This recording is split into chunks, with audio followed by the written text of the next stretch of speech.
Greetings, dear ones. I'm Cryon of Magnetic Service.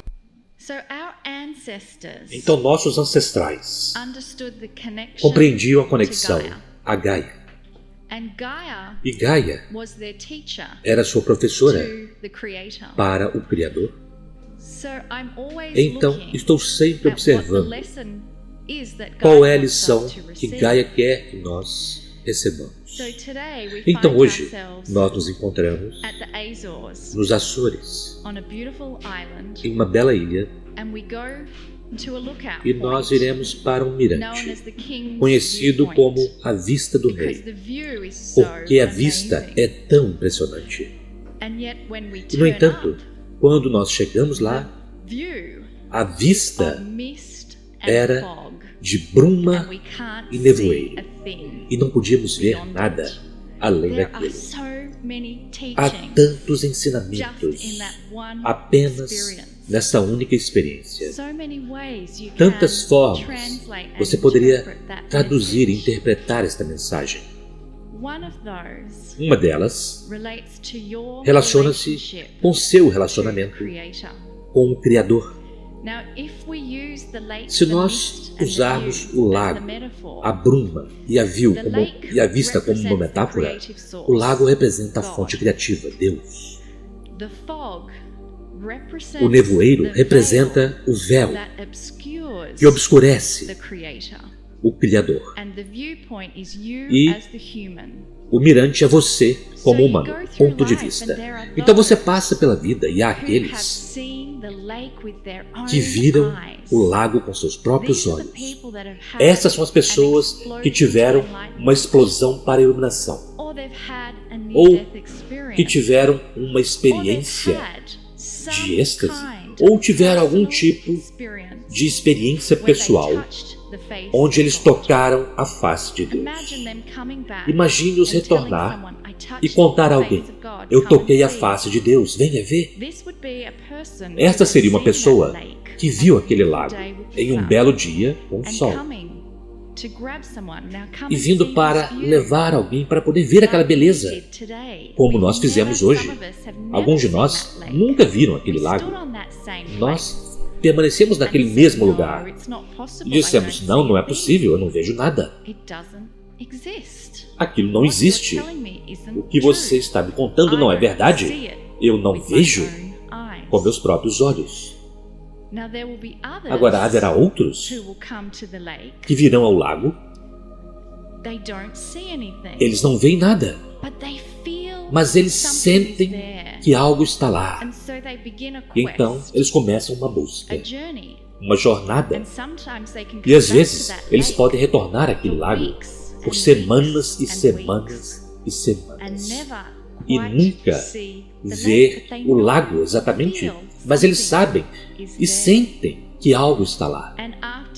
E depois de anos de busca, chegará um dia quando a bruma brilhará, mudará e moverá apenas um pouco, e nós veremos a água. Teremos um pequeno toque dela, e então o véu descerá novamente. Mas através da paciência e do tempo, eles retornam em um dia que é absolutamente magnífico e veem o lago exatamente como as outras pessoas estavam contando eles a respeito. Então, tudo isto é apenas uma metáfora e é uma forma de interpretar uma lição de ensinamento de Gaia que nós recebemos hoje. É individual, é pessoal e descreve seu próprio relacionamento pessoal com o Criador. O que é o véu ou a bruma que está impedindo você de ver algo? Poderia nem mesmo ser o Criador, talvez você já conheça, já saiba que o Criador existe, mas você não é capaz de ver, por exemplo, saúde perfeita para si mesmo, em uma questão de saúde. Então, qual é a bruma ou o véu que está impedindo você de ver a si mesmo, visualizar a si mesmo em uma saúde perfeita? O que é aquele véu que está impedindo você de ter abundância financeira?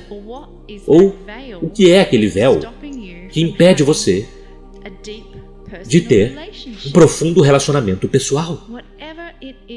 O que quer que seja para você, todos nós temos momentos quando o nevoeiro e a bruma chegam. Mas, como sabemos de Gaia, tudo é apenas temporário. E você tem aquela experiência.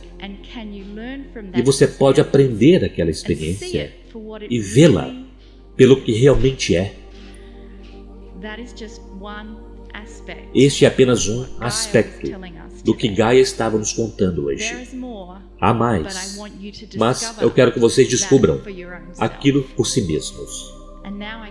E agora eu mal posso esperar para ouvir o que Cryon nos dirá nesta primeira canalização, neste lugar magnífico que são os Açores. Saudações, meus queridos. Eu sou Cryon do Serviço Magnético. Esta é a canalização número 1. Em um lugar que é belo, que literalmente respira. Estamos em uma das ilhas dos Açores, pertencendo a Portugal. Tem muitas energias, muitas lendas. E a rede cristalina é pura aqui. Eu gostaria de contar a vocês um pouco a respeito deste lugar e algumas das coisas que vocês podem ter ouvido a respeito. Em alguns dias, meus queridos, meu parceiro dará a vocês uma lição a respeito da Lemúria e todas as lendas a respeito da Lemúria e o que aconteceu e onde foi. E isso se relaciona com aquilo que eu contarei a vocês aqui, enquanto vocês se sentam neste lugar público e ouvem. Acredite você ou não nas coisas que são canalizadas, cabe a você. Mas eu dou a você verdade neste dia, para você discernir por si mesmo. Por muitas das coisas que eu poderei dizer a vocês são controversas mesmo para aqueles que são esotéricos. Eu quero dar a vocês a história básica, algo que será desenvolvido ainda mais nos próximos dias, conforme vocês ouvem aos ensinamentos que virão mais tarde de meu parceiro. Se vocês não ouviram essa história antes, eu quero que vocês pensem sobre ela, pois é a história de você. Os humanos, como vocês o conhecem, são jovens neste planeta. Humanos, como vocês o conhecem, aproximadamente 200 mil anos atrás, a humanidade teve seu DNA alterado. Agora, isto parece extremamente esotérico, não é? E, no entanto, é isto o que a ciência sabe. Antes de 200 mil anos atrás, os humanos, assim como vocês, e toda a cadeia que os criou, incluindo todos os primatas e todos aqueles outros mamíferos, têm 24 pares de cromossomos. Mas, de repente, muito rapidamente, ao longo de apenas alguns milhares de anos, aproximadamente, a humanidade desenvolveu 23 pares. Vocês são os únicos mamíferos no planeta com 23 pares de cromossomos. O ser humano, como você conhece o humano, é especificamente diferente de qualquer outra coisa na história do planeta. Esta é a história da criação, meus queridos. E não importa qual versão dela você acredite, fala sobre algo sagrado que aconteceu no planeta. Se você perguntar os indígenas a respeito da sua história da criação, eles dirão: nós viemos das estrelas. Se você ler isto na religião moderna da atualidade, há uma metáfora que vocês chamam de Adão e Eva. E é o mesmo tipo de história que os humanos, que parecem assim como vocês, estavam em um jardim do Éden. Agora, esta é uma metáfora para a beleza do planeta. Aquele jardim do Éden, aquilo é Gaia. Olhem para fora. Isto é Gaia. Este é o jardim do Éden. Adão é a metáfora para todos os homens. Eva é a metáfora para todas as mulheres. E é dito a vocês que um anjo desce e dá a eles algo. É o poder do Deus interior e do livre-arbítrio. E, a propósito, 23 pares de cromossomos. Nós demos a vocês a forma como isso funcionou, e nós não faremos isso agora. Mas se refere aonde nós estamos hoje, porque se relaciona com ele. E eu chegarei lá. Então, aqui está você, começando a olhar para as lendas, a história dos Açores. A maior de todas, e nós contaremos a respeito, é que este pode ter sido Atlântida. Agora, a Lemúria, meus queridos, nós já dissemos a vocês, está no meio do Pacífico, não do Atlântico. E nós também demos a vocês a explicação de como um pequeno continente poderia de repente aparecer no meio do Pacífico e então também desaparecer. Ele surgiu e desceu. Não aconteceu rapidamente. Nada que é geológico, a não ser vulcões que explodem, acontecem rapidamente. E nós dissemos que foi o resultado de atividade vulcânica, magma, em um hotspot debaixo da ilha, empurrando-a para cima, para expô-la. E que, eventualmente, ela desceu. Esta é a história da Lemúria. Nós não entraremos no que aconteceu naquela ilha, pois isto virá no ensinamento daqui a alguns dias. Mas Lemúria era um dos lugares sementes de ensinamentos.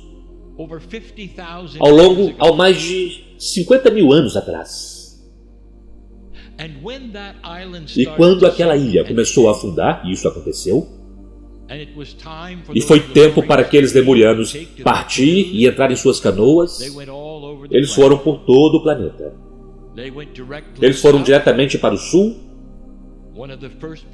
Um dos primeiros lugares no qual eles chegaram foi a Ilha de Páscoa. Se você perguntar um Rapa Nui, os indígenas da Ilha de Páscoa, qual é a sua história da criação, eles dirão: houve aqueles que vieram da ilha que afundava. Eles até mesmo têm 7 estátuas para mostrá-lo. Isto é história, meus queridos. Isto não é lenda. Mas o que segue é seu discernimento. Por centenas de anos, aqueles lemurianos estavam dispersos por todo o planeta, através dos continentes. Se você vivesse em uma ilha e de repente você precisasse partir, isso estará grudado em seu acástico. E se você tiver uma escolha de para onde ir, você procurará por outra ilha. Você compreende ilhas. Você compreende a energia de uma ilha.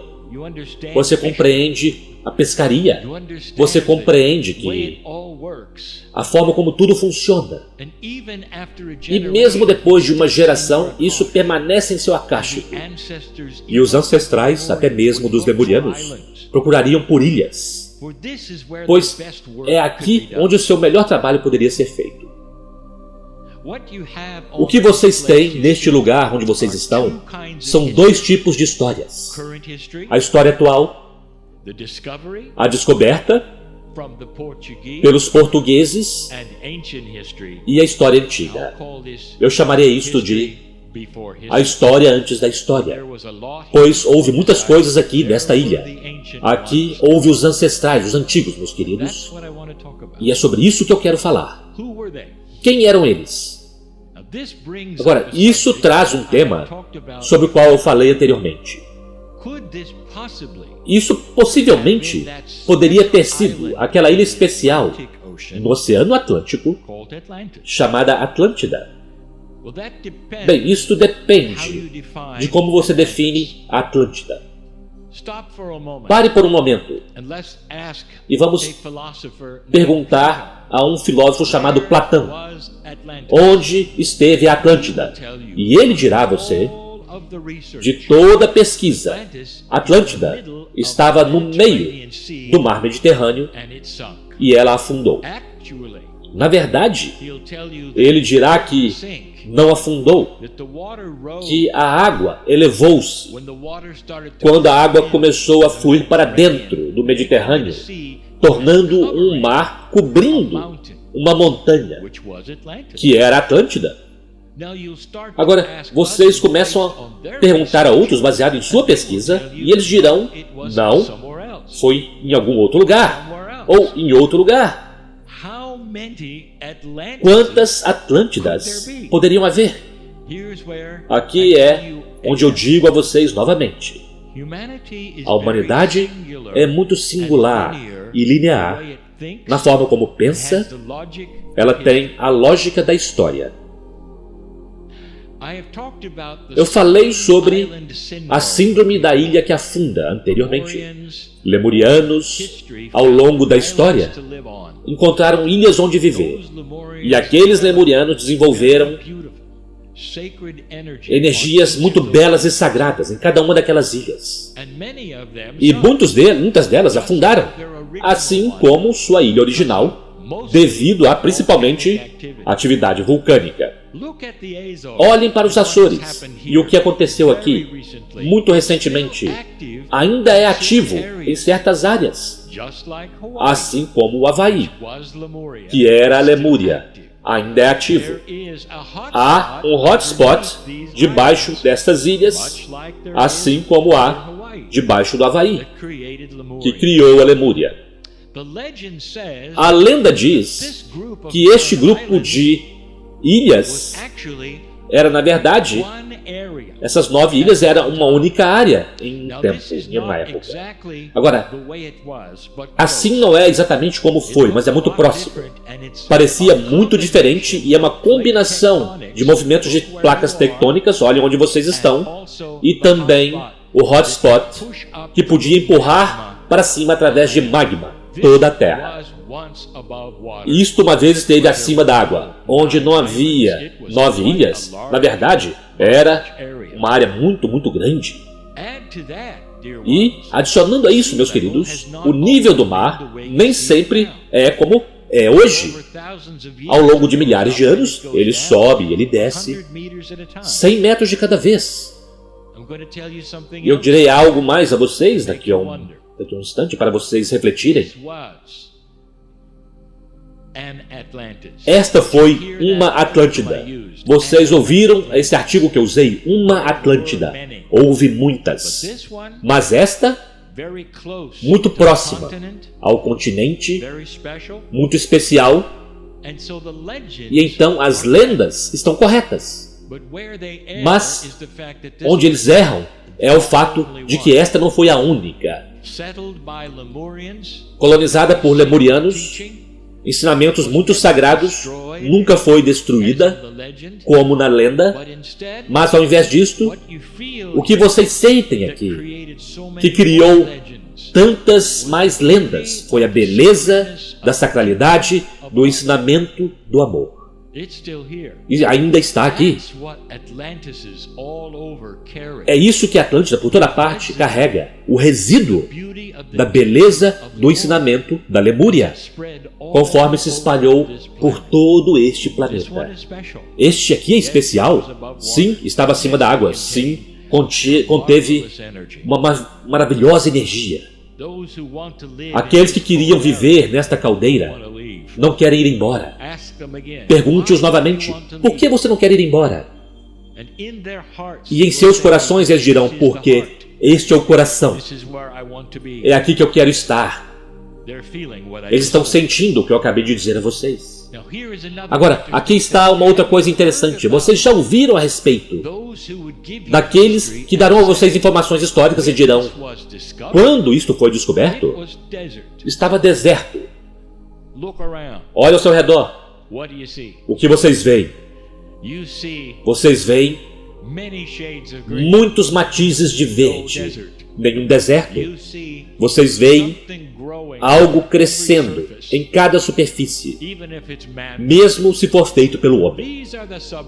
Estes são os subtrópicos e há água em toda parte. Então, como poderia ser deserto? Eles estavam errados. Deixe-me apresentar-lhes novamente a um conceito. Vocês estão experimentando neste momento, hoje, chamado mudança climática. Nós chamamos a isso de o ciclo da água. E o que eu estou dizendo a vocês neste momento é que este planeta tem um ciclo. E ele respira este ciclo da água.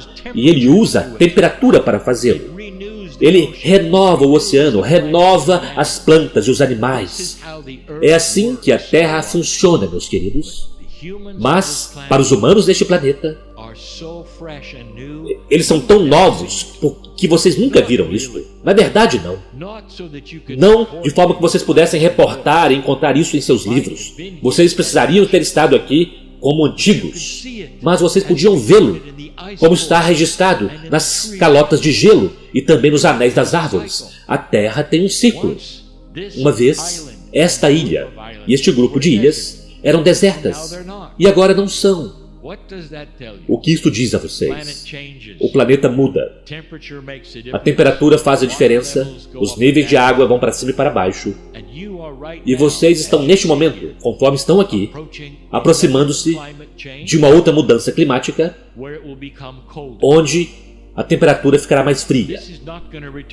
Isto não retornará a ser um deserto, não em sua vida. Mas o planeta está se tornando mais frio. Vocês estão começando a experimentar um ciclo de água. E nós dissemos isto antes. Mas eu trago isto porque apenas olhe para a história aqui. Costumava ser um deserto. Algo aconteceu, não foi? Vocês estão experimentando isto novamente. Água onde não havia água antes, e onde havia água, não haverá. Isto é mudança climática. Deixe-me dar-lhes uma revelação final. Há profecia a respeito desta ilha. Agora, se você tiver estudado a profecia do Papa, você descobrirá algo muito interessante. Você precisa ler entre as metáforas para ver que é a mesma profecia que eu dei a vocês a respeito deste planeta. A profecia fala sobre 3 eras separadas da humanidade. E a primeira era é a era da lei. E vocês a veem como aquilo que se refere àquele Velho Testamento, devido àquilo que vocês sabem está em suas religiões e nas escrituras que vocês têm lido e sabem a respeito. A segunda era é a era do amor. Aquilo se refere ao Novo Testamento, a vinda da informação do Mestre do Amor. É muito mais suave e gentil. Interessante, não é? Que vocês tenham tido suas principais guerras naquela segunda era. Nós falamos a respeito da sua consciência e como ela muda e se transforma. Mas a profecia daquele Papa diz que há uma terceira era vindo. Agora é aqui que a coisa fica interessante. Eu quero que você se coloque no lugar de ser um católico, talvez ser um papa, em suas próprias palavras, sua compreensão, aquilo que nós chamamos vernacular, significando os significados das palavras e as percepções que ele tem, ele chamou a terceira parte desta profecia de a era do Espírito Santo. É celebrado aqui, vocês perceberam? Há festivais do Espírito Santo. Esta é a profecia. E por que ela seria celebrada aqui? Mais do que no continente ou em qualquer outro lugar no planeta. Eu disse por quê. Porque este é o lar de uma verdade original. Isto é onde parte do contingente da Lemúria aportou. É por isso que vocês sentem que pode ter sido muito especial, mesmo Atlante. O que Espírito Santo significa? Bem, mesmo naquilo que é o catolicismo, ele tem uma outra palavra. O Espírito Santo. O que o Espírito Santo significa? Vamos examinar por um momento. As três cabeças de Deus, como ensinadas pelos católicos: o Pai, o Criador, o Filho, este é o Mestre do Amor, e o Espírito Santo. E isto, meus amigos, é a compaixão do Criador. Esta é a compaixão. Vocês têm o Espírito Santo vindo para vocês. Isto é a compaixão, a cura, não o Pai, não o Filho, mas a compaixão de Deus. E é disso que o Papa estava falando. Este é o festival. Nós já dissemos a vocês, vocês estão na era desde 2012 da prontos? Compaixão. É a mesma profecia. Nós demos a vocês há anos atrás a respeito deste planeta, como dada por um Papa há tanto tempo atrás, que se centrava aqui, neste lugar. Vocês estão no lugar certo, meus queridos, para sentir estas coisas. Em um festival do Espírito Santo, o que eles fazem? Eles honram aqueles que são os mais baixos na hierarquia dos humanos, as crianças que não fizeram nada ainda.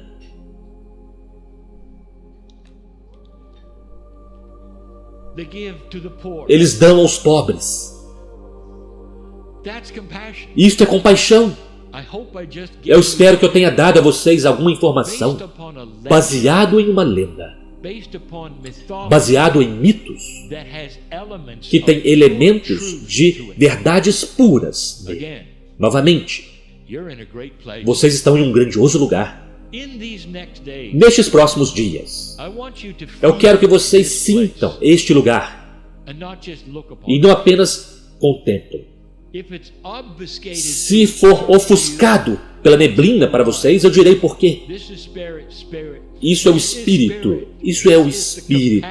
Isto é a compaixão deste lugar, dizendo a você: olhe além da neblina. O que você vê? Você verá a si mesmo em uma ilha que é muito mais do que apenas a vista. Este é um lugar especial. É um lugar especial. As verdades centrais de ser um lugar especial são acuradas. Mais do que vocês imaginam. Desfrutem destes dias, meus queridos, e compreendam que as profecias estão corretas. E assim é.